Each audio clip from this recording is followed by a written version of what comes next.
Unahan lang ako ni Chairman Akop. Kasi, General Wilkins, eto, last warning ko sa iyo sa nangyari, you're lying. Gusto mo i-cite ko na? Paano-ano pa yung mukha mo eh? You're not respecting this committee. And I warn you, this will be the last. Kanina nang tinatanong kita, akala mo hindi kita babalikan? Now you admit that is all about your command responsibility.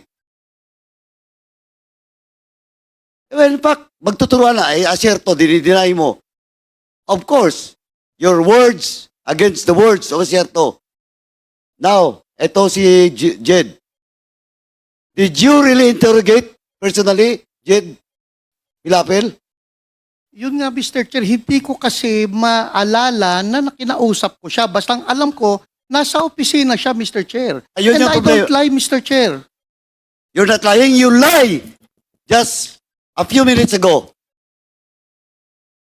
Sa harap ko. Sinabi mo na that authority was delegated to your personnel. Yes, Mr. Chair. Nung tinanong ka ni Chairman Akop, inamin mo. Question of command responsibility. Are you not lying? No, Mr. Chair. Also, Mr. Chairman, with that, I move to cite in contempt General Wilkins. Pasensyahan po tayo dito. In violation of Section C, Section 11, letter C, of our rules. So move, Mr. Chairman. Pinagbigyan na nga kita. Yun pa ang sagot mo. There is a motion to cite in contempt General Wilkins Villanueva for violating Section 11, paragraph C, refusal to answer relevant questions from the committee. This was duly seconded. And do I hear any objection? Hearing none, the motion is approved. Asyerto, ang daling kunin sa ang daling puntahan sa DCLA. Hindi, kasi, like example, no, ito si Alan C., Chinese citizen ito. Dumayo ng Pilipinas, napunta ng Davao. Ang kausap, mga Chinese. So definitely, if Alan C. Is a drug lord, maaaring ang mga kausap niya sa Pilipinas na Chinese din, ay maaaring may involvement sa kanyang negosyo. And I'm sure nasagi nyo yan o natisod nyo yan sa inyong intel. It's just that it's still a puzzle to us kung bakit hindi lumalabas ang pangalang Michael Yang sa side mo. Pero sa side ng ka-joint operations mo, ay lumalabas. So again, kagaya ng nasabi ko kanina, we will discuss that, deliberate on that in the next Quadcom hearing. And I hope you will still be here to cooperate with us, General Wilkins. Mr. Chair, Yes, I'd just like to share my observation in connection Share- with what you said. Okay, No short questions, just observation. observation lang. And then we now move to Chairman. Congressman Ernix Junicio. Sige, Congressman Kit. Yes, sir. Yes, because I also questioned Director Wilkins about it before. And he mentioned nga na they picked up 11 other Chinese persons who were living right next to Alan C. Living lang. No, nakatira lang doon sa apartments right next to Alan C. They picked them up because they were considered persons of interest. Just because they were living right next to Alan C. Now the question is, why wouldn't you go and question Michael Yang if Michael Yang was a business partner of Alan C? Pinick up mo nga yung mga kapitbahay lang na Chinese din. Bakit hindi mo man lang questionin yung Michael Yang na pinupuntahan, sabi ni Jed C, pinupuntahan nila, kinakausap nila. Yun nga that's what's boggling me kasi pinick up mo yung 11 others who are just residents and residing near Alan C. Yet hindi mo pinick up yung taong kausap nila at kanegosyo nila. Yan si Michael Yang. Yun lang po, Mr. Chair. Okay, thank you, Congressman Kit. Can we show a picture of the Secretariat? Paki-flash mo nga yung picture, papa-identifyin muna natin kaya Miss Jed Pilapilsi, kilala mo ba yan? Ayun, sa likod. Ayun. Ito, sa harapan mo. Ito. Yung mukha niya po, parang almost the same, parang ganyan. Kaya lang kasi yung picture niya Kanino? parang madumi, ano ba yan? Kaninong mukha yan? Yan si Johnson Chua po. Okay, Johnson Chua. Okay, sige, salamat. Thank you, hindi yan madumi. Luma lang yung picture.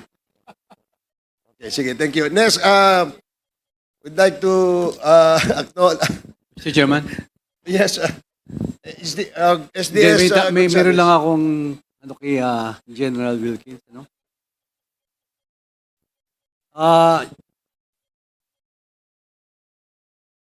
General Wilkins, nung didetain niyo po si Jed, meron po kayong warrant of arrest? Wala po, Mr. Chair. Ano po ang basihan niyo? Bakit niyo ikinulong? Hindi naman kinulong, Mr. Chair. She was invited for interview. She was invited, but after the interview, ba't di niyo po pinalabas? Ano po ang basihan niyo? Bakit hindi niyo binalik? Yun nga, Mr. Chair,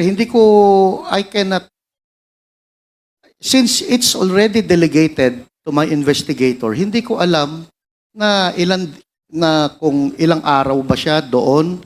Basta ang instruction ko is to conduct interview on Jed Pilapil because talagang person of interest siya, Mr. Chair. As to detaining her, no personal knowledge ako, Mr. Chair. Kasi magpa-follow up operation kami doon, Mr. Chair. During that time, we are busy conducting follow-up investigation and operation on other sites. Kung nasaan na andun ang mga warehouses, Mr. Chair. DG, ikaw ang head of the agency. Kailangan po alam nyo yun. Diba? So, kung yung mga subordinate nyo, in-interrogate siya, you will approve it. Kasi, hindi ho pa biro-biro to kasi kanina pa ako nakikinig. Kasi si Jed, si Ma'am Jed, nakulong siya na walang warrant of arrest. Parang kidnapping po ang ginawa nyo eh. Parang ganyan nakikita ko kung walang warrant of arrest kung hindi nyo binalik si Ma'am Jed. I believe, Mr. Chair, hindi naman siya nakulong for... Hindi ko alam, Mr. Chair. I don't have the knowledge eh. Kaya hindi kita masagot, Mr. Chair eh. Hindi ko alam kung ilang araw ba siyang nakulong doon, Mr. Chair.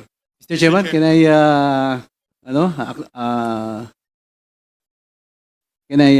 Yes, Congressman Ako, Congressman with the Ako. indulgence of SDS Gonzales.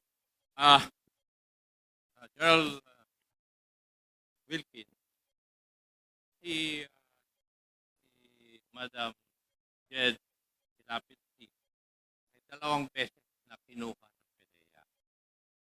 If I remember it right.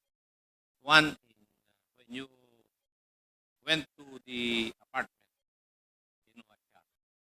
And in January 4, 2005, pinuntahan ulit siya at kinuha ninyo siya.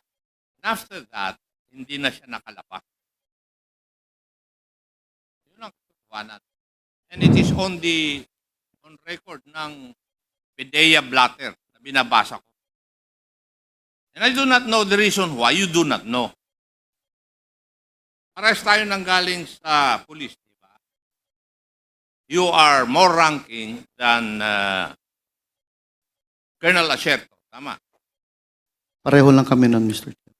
Pero yung issue ay drugs. Tama. Yes, Mr. Chair. And pursuant to the law, lahat ng operation ng police tungkol sa illegal drugs, it should be coordinated with PDEA. Pursuant to the law. Tama? Yes, Mr. Chair. So in other words, sa joint operation na binabanggit mo, ikaw ang overall ground commander. Yes, Mr. Chair. And you are the one responsible for what your men will do and will not do. Tama? Yes, Mr. Under Chair. the principle of command responsibility. O bakit Yes. dinideny mo ngayon na hindi mo alam? You should accept responsibility for all the things that your people did